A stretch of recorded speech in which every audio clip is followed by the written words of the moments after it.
Probably that's not very professional. All right. Well, we're live. So today, got a special treat for you guys. We have Stand in the Park, both of the founders here with us. Very, very blessed to have that with joining us today.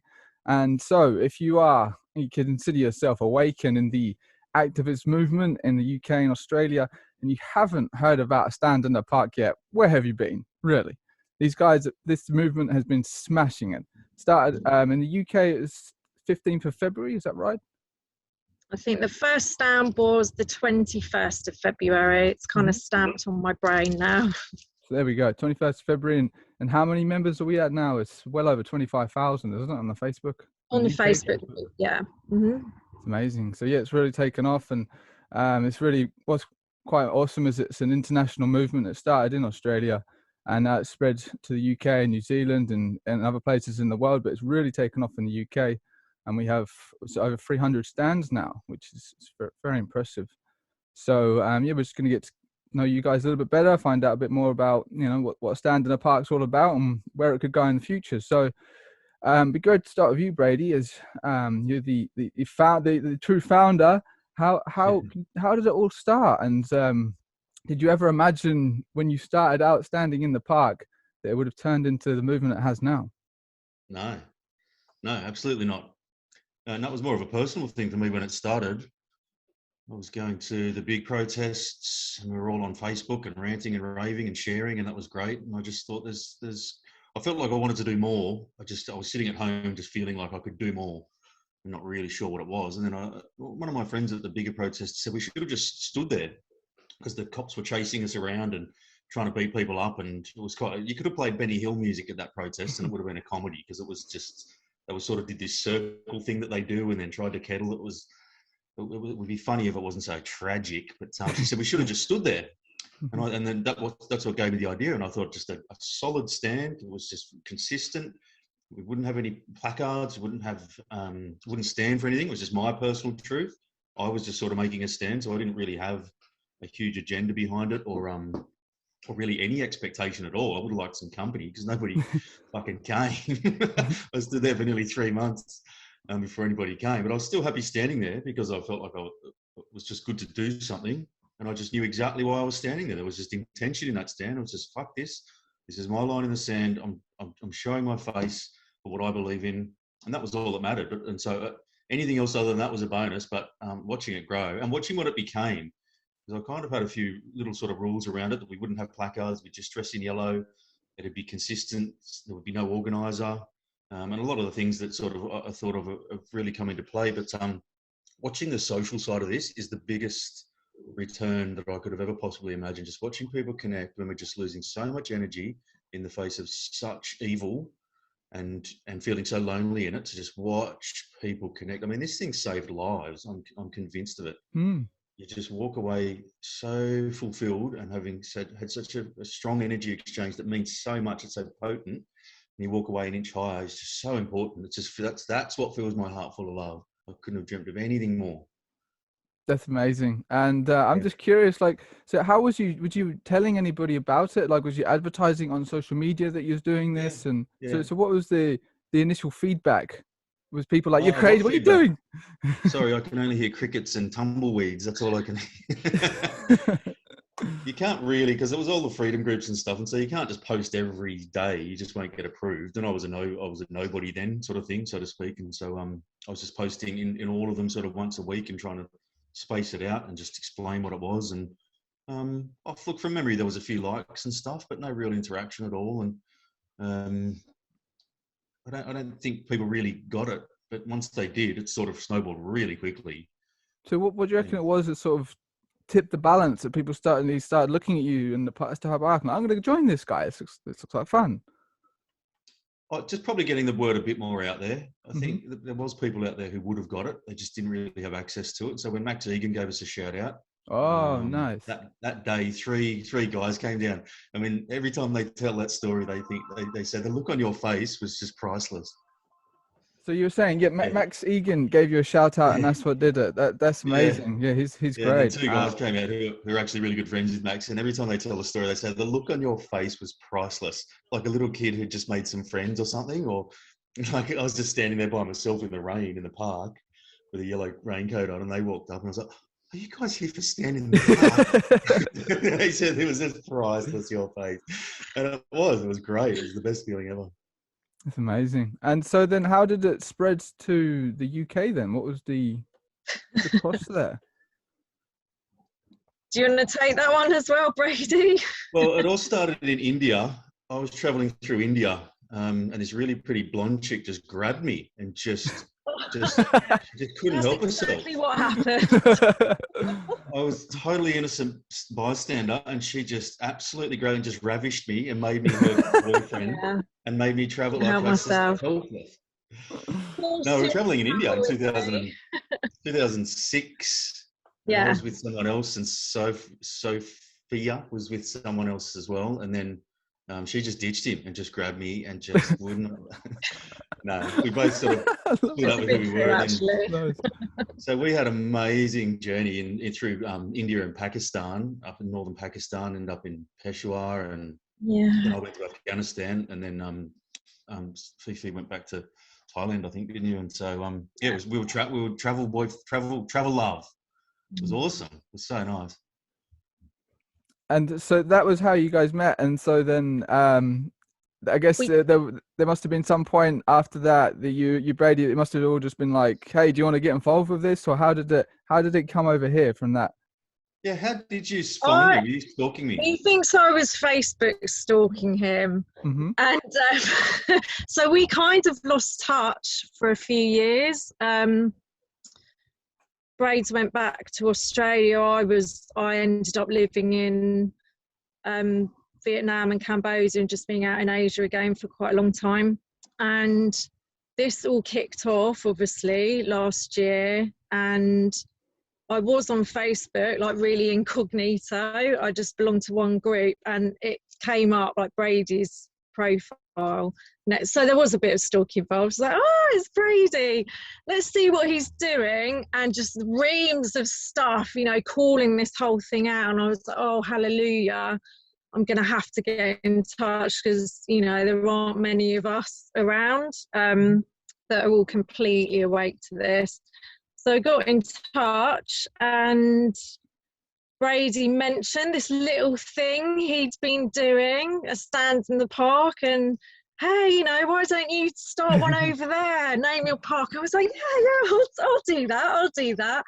And I somehow ended up agreeing to pretty much roll it out, didn't I? I don't really remember. It's all a bit of a blur, but all I know is I put my park, set up the Facebook group, and the next thing, you know, just being inundated really from day one. I mean, it's sped up even more since then, but it really just took off.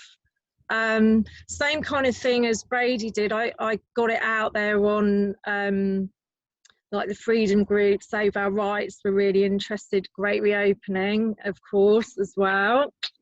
And my good friend Mark Devlin gave us a shout out quite early on, and he's got a lot of followers, so that brought loads more people to us. And really just since then it's snowballed, and I've counted the stands that I've put out so far this morning as 362. Oh, it's going up fast. Wow. I've got a queue in my inbox to get out today, so we're heading towards 400 at the moment. 400 by the end of the week, you reckon? Come on, guys, it's up to it's doable. Yeah, you know, I'm just getting them out there as soon as they're coming in. So.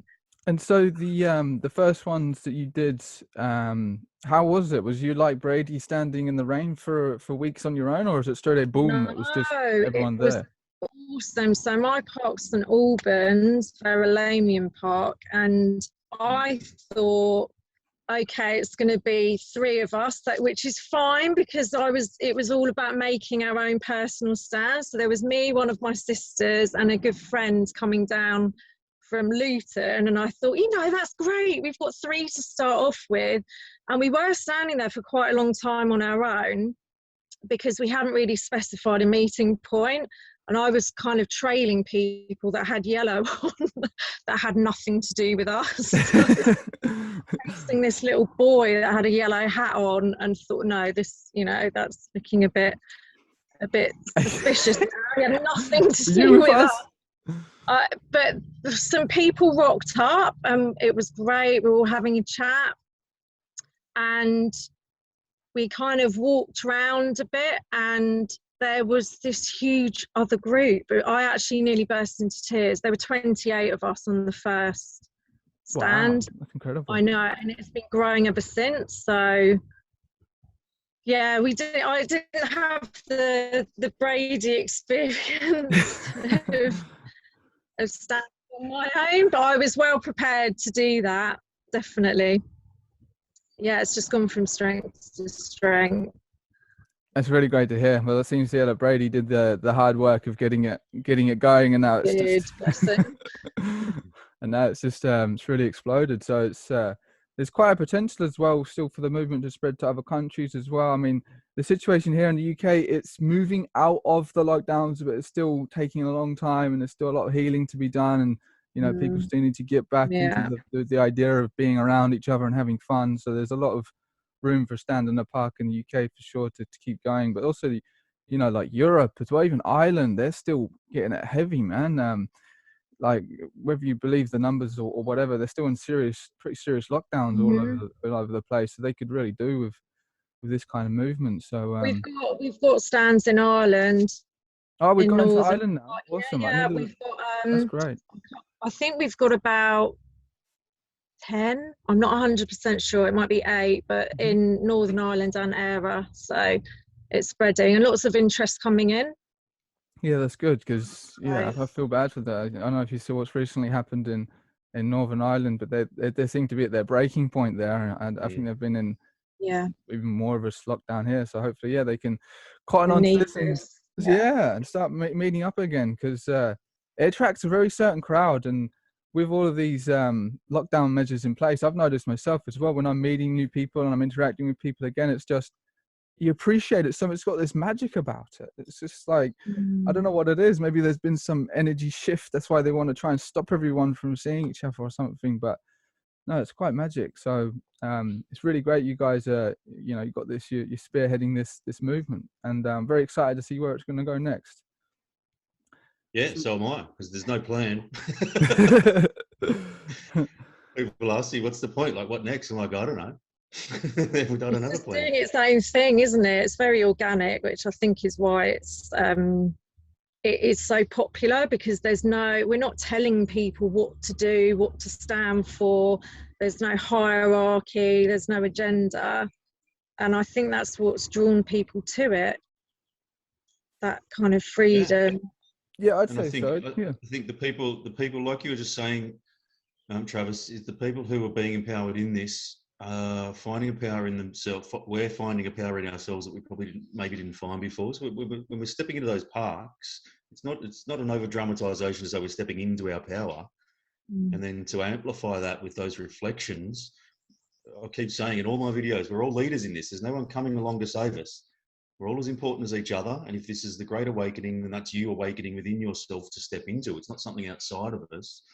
And so it's up to the people who are standing in the park to decide what the stand in the park becomes, or what comes next, because it's their stand, it's their truth, it's their great awakening, it's their power, it's their reflection. It's nothing to do with us. Yeah, I love that. And that's very hard to shut that down. Now that it's gone and it's just got its own life. How do you stop that? It's so decentralized. There's just, even if you guys disappeared, people will still be standing in their parks. So it's too late.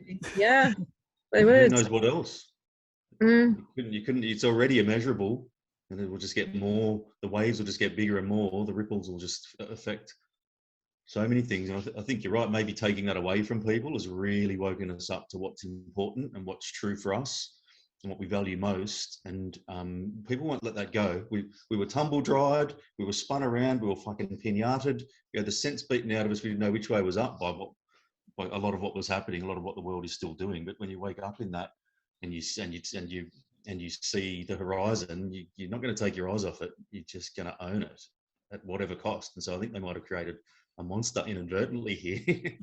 That's it. Yeah, I would agree. It's like they took a huge gamble with this whole thing, and it could very well backfire. And it does seem to be. I try and keep my optimist. And I think maybe in 10, 15 or however many years, we sort of look back and we're like, well, of course, COVID happened in whatever the way manifestation that happened, we would never have got to here if it wasn't for COVID. So that may be pretty brutal in some parts, but I think in the long term, I think it's could have many positives, especially for people that are willing to step into their power and own them, and they actually are awake and they're on this sort of path. I think these kind of people are going to get more and more empowered as the time goes on, and unfortunately anyone who still buys into the narrative wholesale is going to go in the opposite direction, in my opinion. So hopefully we can and I think you can only forge this out of adversity. People only really unite in true adversity, and spoiledness or affluence actually seems to drive people apart. That's why people seem a lot happier in poorer countries. You really find yourself in adversity. I remember years ago watching, I think it was a documentary about the ladies who ran London basically through the war. And a lot of those ladies, that was the best time of their lives because they had a common purpose. It was about more than them. They were doing it for the boys. They all had a role. They were in a community.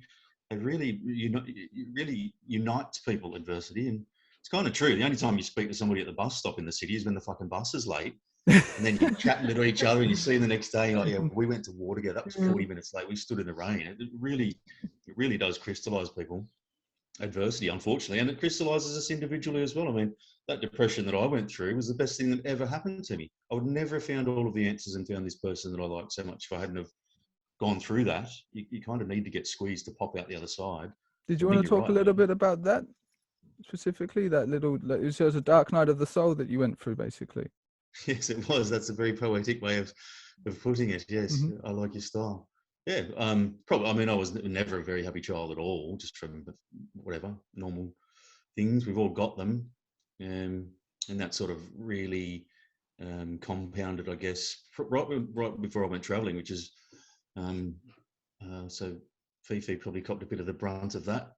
But when it's time to change, you'll get squeezed into change, and there's actually no such thing as depression. There's only resistance of depression. So when you find a bigger space, then that depression is still there. All of those reasons or whatever, all of those feelings are still there, but they're just not as powerful because you found a bigger space to step into by letting them be there. There's actually no such thing as depression. There's only resistance of depression. And there's no such thing as the lonely person I was. I didn't have the space to make friends kind of thing. And so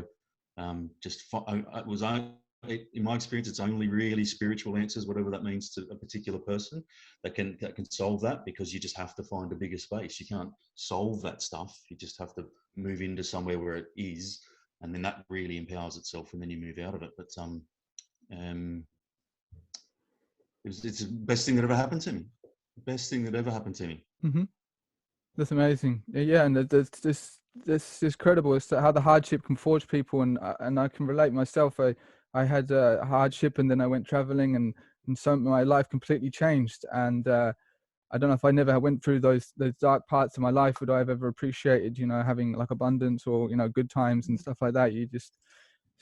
And then you begin, it's life becomes a bit deeper when you start to, get to know yourself a bit more and get to know more about your reality. And you mentioned spirituality, and I think it's even being like a on the boots ground activist, spirituality is actually very useful for that, having a connection to God and all that kind of stuff. And and you can ask for protection and guidance, and that can be very useful for just a nuts and bolts on the ground sort of thing. You know what's going on behind the scenes there. So very interesting you mentioned that, and I'm noticing as well, and I wonder what you guys think, but as opposed to like your activist protest group that marches into London for freedom, Stand in the Park, although people can be involved with that as well, it seems like a bit more of a spiritual movement. It's a little bit softer, it's a little bit more feminine, it's a little bit more slow burning, but going to keep going. You know what I mean?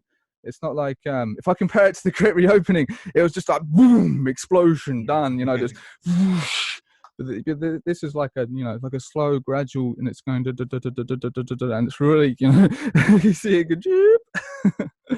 So it's about the individual, isn't it? That's why it's like Brady's talked about this so much.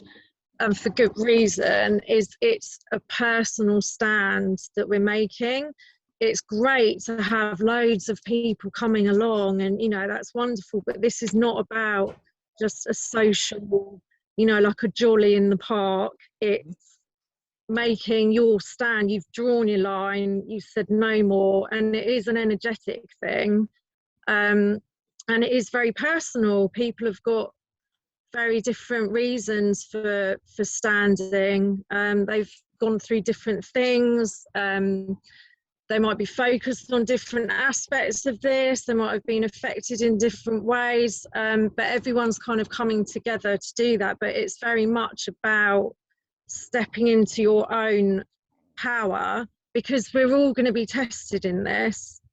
We're not going to be able to hide behind other people. As much as absolutely there's power in numbers, we all can only face the fear on our own.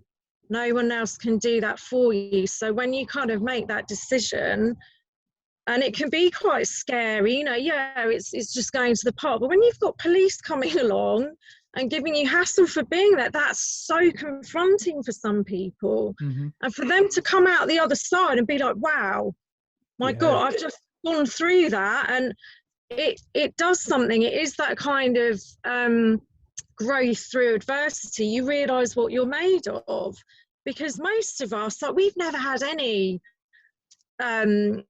issues with the police. We've had, it's just not been a part of our lives at all, and suddenly it's like, wow, my God, we're being questioned, they're trying to break us up, and people really find out what they're made of. And it's amazing. You're seeing this coming out in people at these stands, like really coming out of their shell, and they will then go out into the world and they're going to live their life differently. Mm-hmm. They're not the same person they were before. And when you've got that happening en masse, that's what's going to change all of this. It's going to be every individual stepping into that power, realizing what they're made of, and that we can do this. And when you get those people together, that's it.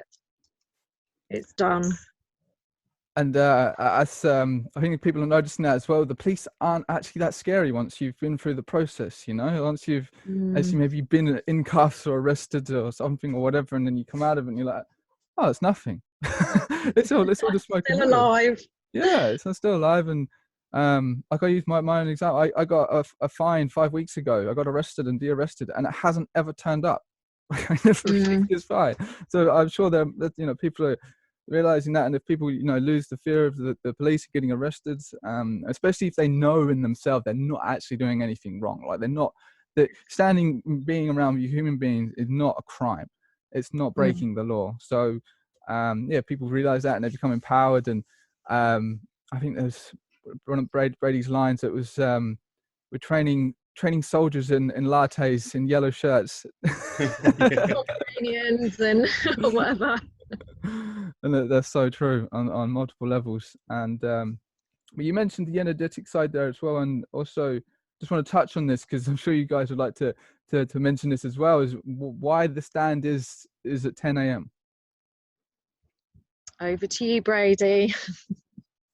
Because it's at fucking 10 a.m. and get over it, and that's there's no perfect time, and so Saturday's harder because there's more sport and stuff on. It's obviously not going to be a weekday night, so it kind of really has to be Sunday afternoon. People are winding down, they're thinking about work tomorrow, the footy might be on, they've been out all day. Sunday morning, a bit earlier would be too early, but 10 a.m. gives people a chance to spend the Sunday doing other stuff. And so I'm sorry that rules out a few people who go to church. That's the only group that I sort of truly feel like might be missing out. But for anybody who can't be bothered getting out of bed, you're not going to cut it. You're just not going to make it. Not for you. I was going to abuse people, but no, I was just, I'll be nice. Just get out of bed. You got a lot more drama coming than getting out of bed. That's for sure. Okay. It makes you feel like you've achieved something when you look. There have been mornings when I've thought, oh my God, I would so love a lion, but I'm definitely going to get myself over. And every time thank God I did that, because it does raise you up. even when I was doing it by myself, I was driving an hour into the city and standing there by myself and driving an hour back and coming home feeling great. There's something about that intention. You got to give. You just got to give your beliefs and passion, I guess, or something. Like you've got to give it weight. You just have to move your body to give that weight. And critical mass is a very small. It's only 10% or whatever critical mass, but it's got to have mass. You've got to be full and whole and have intention in yourself to join other people who are full and whole intention to create a mass. Otherwise, it's just a bunch of hot air on the seesaw. You can have 100%, but if there's no intent in it, and so it's just using that intention. Yeah, and I reckon there's something to it as well. I mean, obviously there's a time difference between countries, but if everyone's doing it at the same time, I think that has some sort of an impact as well. You're all sort of setting that intention at the same time, doing this thing, and it's like this, like a routine or a tradition, a ritual sort of thing, and that could, and as well. I mean, this is this potential apocalyptic scenario, but it was also talked about how if shit hit the fan, you go to your park at 10 a.m. and people will be there Sunday. Yeah. That was part of the original idea. Is that you could always find your people in every park dressed in yellow at 10 a.m. in Sundays, and it'll come to that. I mean, they're already talking about the vaccination for the cyber virus. It's a new one for me. Yeah, Klausy Schwab, lovely chap. Yeah, good people, the Schwabs. It's lovely. Yeah, talking about the vaccination for the cyber virus. You couldn't even make this up. We're living in a fucking sci-fi movie. Yeah. The only thing these guys are missing is a black cat and a claw. Yeah. That'll be next. Yeah. Yeah, well, we just need the superheroes, the good guys to come out and combat the evil Sith Lord that is Klaus Schwab. That's us. And that is us. Yeah. That is the Yellow Warriors. Yeah. Yeah, and I think it's what you were saying before is true, and this will stay fluid because of that. It can very easily move and then regather, and then and people sort of branch off and come back and move parks, and it's a very fluid movement rather than almost static. Even if it's a march in the city, it's still a very static laser beam style protest that gives the authorities a direction for their resources, and gives the cameras a direction for the media direction for their cameras. Whereas this can just open up and shut down and pop up and pop back down, and it doesn't really have an organizer, and so it's quite a fluid. It's not even a protest, and it's not even really a stand. It's a collective. It's just a collective of, keep imagining fish or something, and that can sort of just dart and duck and regroup in a school, and safety in numbers. And it's very hard to. I don't know if you saw the video, Brady, but over here we had a really good clip of maybe about 50 people doing the hokey cokey. Oh, of course. Yeah. Everyone saw that. That's very hard to spin that in the media as these bad, terrible people gathering in a park. You just can't. Yeah. That's just so innocent. And everyone in that park doing whatever is going to be a martyr if they start picking on us. I mean, you're going to piss people off who aren't even pissed off right now. To start arresting grannies with purple hair, with Pomeranians. Like, they're looking at us going, what the hell are we going to do here? They have no idea what to do with us. They can't target 360 parks. They can't arrest people for wearing yellow. They're scratching their head. Love it. So yeah, we talking about going into maybe Europe and that. Did you want to talk a little bit about potentially a website that you're thinking about building? Because that sounded quite interesting. So we've started on it. We've just got to get off. You're on borrowed time on the socials. I mean, it's prostitution on the socials. You're just selling your soul on there, and it's great, and I love it. It's amazing. It's just a shame that all of this stuff can't be used for good, not evil, but that's the way it is. So we just we need a website to get people's email addresses off and give us a centre point, because you can just vaporise. Tuesday afternoon at 3:34, you're just gone, and we've seen it so many times. 120,000 people just vaporise. You just can't recreate that. Whereas if you're working off the platform of a site and you've got everyone's email addresses, you can recreate it in a couple of days. So yeah, we're building a site, and good. Yeah, yeah, and I've seen that it's such a bittersweet victory or feeling to have such a big following on like Facebook or Instagram or YouTube, because yeah, it can just disappear at the drop of a hat. So a website is definitely the right way to go, and loves to see it. And you was talking, did you want to talk a little bit about the features, or did you want to keep that a secret for now? Because there's something you showed me the last time we spoke that looked really awesome. Did you want to talk about that? Oh, they're not sure if they can do it, so let's just keep it under wraps. Ah, okay. Is it a bit too much, or I hope not, because it'd be great. But just stay tuned. stay tuned? Okay, more to be released. Amazing. So, is there anything else you'd like to say to the public about a stand in the park and what you stand for, or anything else for you guys? Just get the word out, keep the words spreading. We've got our first stand starting in the States.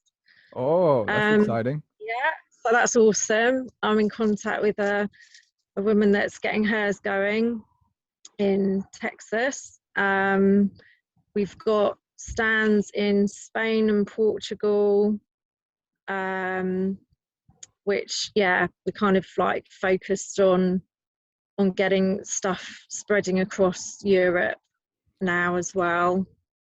So, is it now Europeans have found the email and they're emailing you? Is that how it's building up there Yeah, now? it's As kind well? of getting out there. There are quite a few expats out in Spain and Portugal, so they've been invited to the group through other people and things like that, and it's kind of got out there that way. But yeah, I've been getting inquiries from people from all over, and it's just kind of words of mouth, and someone's passed something on to them, and things are being published all over the place that we don't even know now where these things are, but it's out there. But really, yeah, the dream would be to just have the world map and see all these stands everywhere and everyone just standing 10 to 11 Sunday in their yellow t-shirts or whatever. Incredible, wouldn't it? And you could just see, like, it would start, you'd have the Sunday, and it would start in New Zealand, then you'd see Australia, and then you just see like the whole, you could just watch the whole world. That'd be really cool. Yeah. Maybe once in the future you could get that literally just 24 hours of stand or something. That'd be amazing. Yes. How cool would that be? Yeah. Yeah, and that's the way to get the most out of this. Is, I mean, it's great. Even just one is great, but it's also awesome what's happening here. But when the whole world is sort of covered, and you look at those sort of pinpoints of a spider's web, energetic pinpoints, and the whole world is covered in those, then they connect together all around the world, and then you can really, then you've got the connection that would compound and amplify the people power that we've sort of created here. And so if anybody's anywhere in the world, just start a stand, and people will come, and so don't be scared or anything, but it's really important that we just got to step up here. People power is the only thing that's going to make a difference in this. It's the only thing. And it'll be over in a heartbeat. If everybody stepped into their personal truth and power, this is over today. If we just walked out the front right now and said, you know what, fuck this, and just and got on with our lives, then it's done. And so this is the first part of that. And there's power in it. I agree. I love it. And so could you guys want to just refresh everyone's memory, or if someone hasn't heard it yet, for the email to contact for setting up any stands? Yeah, so people can email me at astandinthepark.uk@protonmail.com. So we will have other emails set up at some point, but at the moment it's easier for them to all just come through the one to me. And as for expanding into other countries as well, would you be interested if there are people that could help with some of the organizing in any kind of way? Would you be interested in that? Like maybe if there's someone in Germany who could step up and maybe run a page, like a German page, maybe they should get in touch as well, right? You'd be interested in talking with those kind of people? Yeah, anyone who's able to help. Obviously we've got the language barrier once we get into Europe. I've got some German, but it's not great. I've got enough to kind of they'd have to be communicate. My French is shocking, so yeah, it'd be great to have people that are are able to kind of communicate The effectively. translators as well, yeah. Yeah. Translators. Yeah. Yeah, and being a collective, this doesn't belong to me or FiFi or anyone. It doesn't belong to anyone. The parks don't belong to anyone. This is just a collective, and so we need country founders. We're not looking to own this or brand it or do anything other than just unite people. And anybody who does try to own it is just going to get chewed up because of what it is. And so, we need all the help we can get everywhere we can get it to work together. We're all leaders in this. No one's. And so we need people to step up and empower others, definitely, for sure.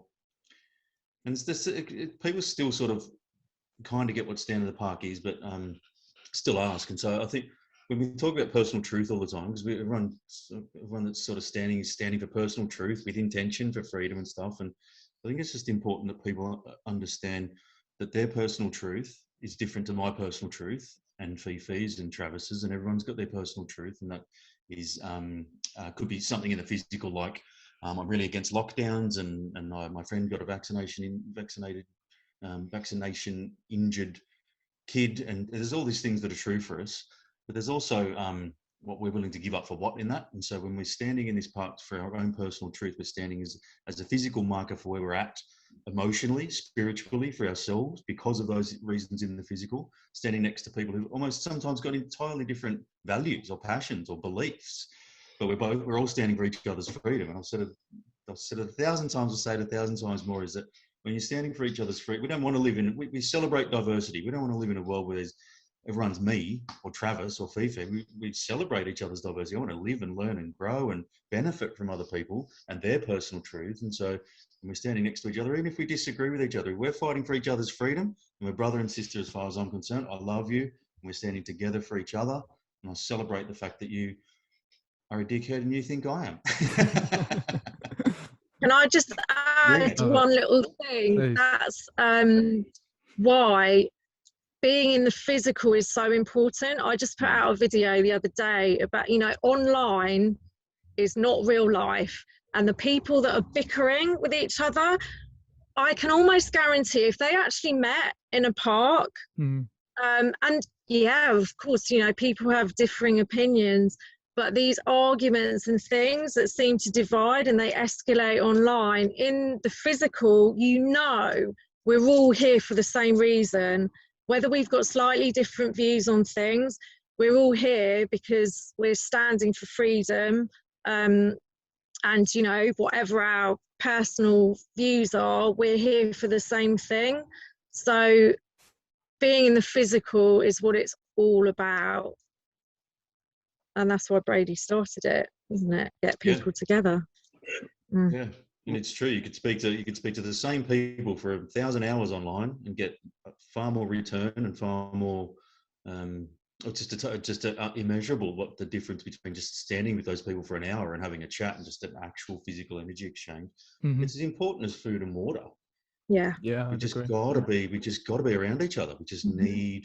And you feel it physically when, especially in something like this that's so potent, or maybe when you haven't sort of had it for a while, you just feel that energy that just comes from other people, and just that circulation of just feeling valued and getting value it's so important.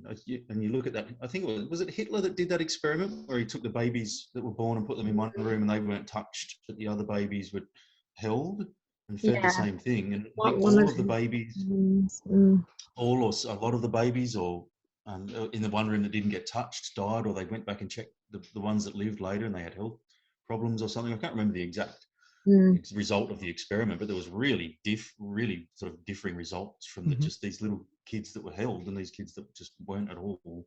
So important, and that's why they're doing this. That's why they're trying to keep us 2 meters apart. That's why they're trying to lock us down, to break our spirits. They know how important that is. Yeah, man. Because they said that the bad guys, people working against humanity, they know how important it is for humans to be around each other and see their smiles and touch and hug. And so that's it. They for the part of the control game is to keep people isolated. That's why, solitary confinement in a prison is a serious punishment. So that's basically the same thing with all the house arrests. So getting together, meeting up is a huge defiance of that, which is amazing. And it wouldn't be the same if it was a Zoom in the park, would it? It'd have to be you there in the physical. A revolutionary act now. Yeah. To meet in the park together. We're revolutionaries. Who would have thought? And just the fact that it's in the park, I'd never really given that any consideration. I just thought that's probably the best place to do it. But you couldn't really do a sit in the cafe. This wouldn't work if it was somebody's house. Just the fact that it's in a park and it's so accessible and so free and in nature, it makes the whole thing really. It's kind of the glue that holds the whole thing together. I've never really considered that until recently. But the park is a nice place to be to do this. It is. It's like there's parks everywhere. You couldn't do a stand in the beach because not everyone has a beach. A stand in the woods, not everyone has woods. But nearly everybody, I'm sure, has a park close to them. So and no walls means it's sort of easily accessible and easily retreatable from, and so it's very non-threatening in that sense. And indeed. So everybody, if you haven't already, start getting down Sunday 10 a.m. to your stand in the park. If there is not a stand in your local area and you want to find one out, give these guys an email and we'll get it all sorted for you. And so really great to have you guys on. So how can we find you if we haven't already got connected with you? Where can we find a stand in the park? I'll be lurking around parks just in general, just just hiding behind trees. So you'll see me. You'll see me. In your yellow.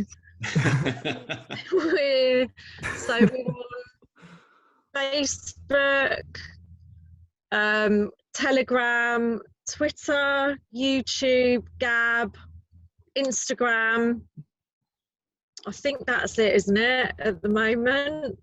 Yeah, and there's a few different Facebook pages. There's an Australia page, there's a UK page, there's a Canada page, USA page, and so on and so forth. And then there's a group, because I had no idea when I was setting this up, and none of us did. So it's a bit of a higgledy-piggledy, but the main page is just called A Stand in the Park, and that's just a page. And so all of my videos go up on there. Mm-hmm. It's a dog's breakfast. But anyway, we're around. You'll find it.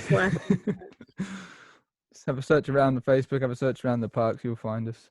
And can we just get a look at those lovely yellow shirts you guys are wearing there? Oh, 1 second.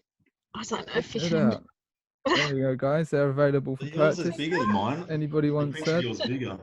I stand for freedom, stand in the park. Look at that. Very cool. Yeah, and there's people using smiley faces, and I sort of asked around because there's a couple of people in Australia in the freedom sort of groups using them, and I was like, did you start using that? No one, everyone stole it from everyone. And so I just stole it as well. Yeah, but it worked. You can't copyright smiley face, right? No. Apparently there was a dude who invented it though. Someone posted, I think it was in the UK. It was the guy who invented it. Yeah, the guy. I can't remember his name, but he looked really miserable. Oh no. He's like frowning, designing this.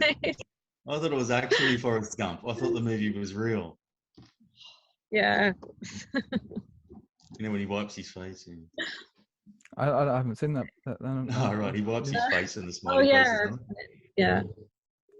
I seem to remember it being something to do with the rave. I don't know why. It reminds me of it was acid. It was the acid house movement. Ah, okay. That's when it really took off. Having a rave in the park. It was like the late 80s. So a lot of people. I would know nothing about that kind of thing. 10 o'clock in the morning, boom, boom. You smiling faces. For freedom. Those are the days. Okay, great guys. Well, I really enjoyed having you on, and cheers. Have to do it again in the future. We'll touch base and keep up the good work, and amazing what you guys are doing. It really is. Yeah, and same with you with the Great the great reopening. Awesome, and thanks for your help on the stands. Been great. Pleasure. Absolutely love it. Cheers, guys. Nice one. See ya. Cheers. Bye. Okay.